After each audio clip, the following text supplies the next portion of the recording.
I was in Discord and I said to my friend, you should make a slug doll, and she's like, what would that even look like? And I said, sis, I'm already working on a head. And out of 2 a.m. raccoon brain, the slug was born. I time-lapsed most of the painting, but I didn't think about it when I was doing the sculpt. I did a tan flesh tone made with burnt sienna, titanium white, Naples yellow, cadmium yellow, phthalo blue. I'm using acrylic paint, but my brush choices will also vary wildly because I do what I want. Land slugs are not usually very colorful. They want to blend into the ground to avoid being eaten by predators. I used phthalo blue and burnt sienna to paint the eye stalks and add pigmentation to the head. You'll notice this black it creates is an earthy blue-green.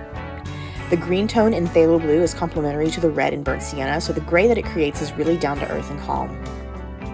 It'll blend easily with the flesh color, then you'll see the blues emerge as the layers build up.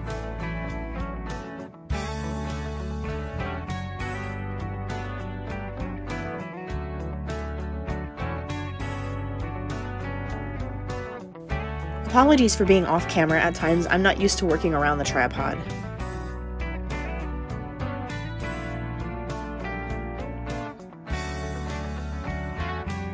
I'm using a heat gun to dry the paint so I can build up thin layers of glaze. Glazing is pretty much any time that you're building up thin, watery layers of paint and letting them dry, and you want it to be kind of transparent. It's a very old master's technique, and it can be used with a lot of different kinds of paints on a lot of different kinds of surfaces. I've seen videos pop up recently in my For You page with people painting Warhammer figures, and they paint them all black and then they glaze the colors on these thin paints, and they act like this is this new thing. This is actually very old. If no one has ever shown you this, shame on them. Art techniques need to be shared and continued on and taught, or we're going to lose them. And that's why some people, I think it was so outside of what they knew from maybe art classes that they were like, wow, this is a new technique. It's old and no one taught it to you, and I'm so sorry if that was the case. It takes time to do this, but it's really worth it. I love the deep blue greens that emerge from the flesh as the layers accumulate. The glazing really helps the color rise gradually, as opposed to it just popping up out of nowhere. And it really just makes it more natural. The time-lapse was not letting me focus, by the way. It was being a pain in the butt. It wanted to focus on everything but my hands and the product. I don't know why. I guess I'm just too new to this. I did mortar red in the lips later, but I forgot to record it.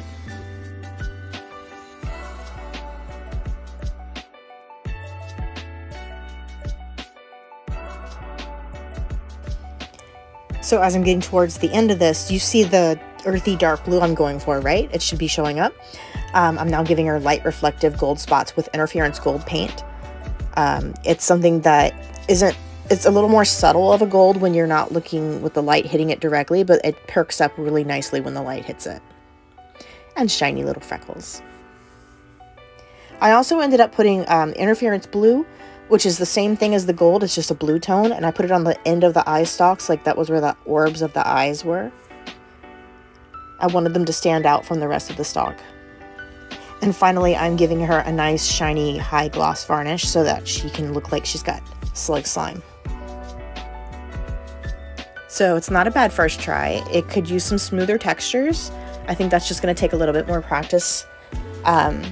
Since I have knockoff heads, my friend Cami is sending me some knockoff Monster High bodies to practice on. I have a bit of a budget, and I don't want to go spend $15 to $20 on a Monster High doll to potentially just mess it up and ruin it while I'm figuring it all out. In the meantime, if you really like this crazy 2 a.m. fever dream of a doll idea, like and subscribe so you don't miss out on any updates, and thank you for watching with me.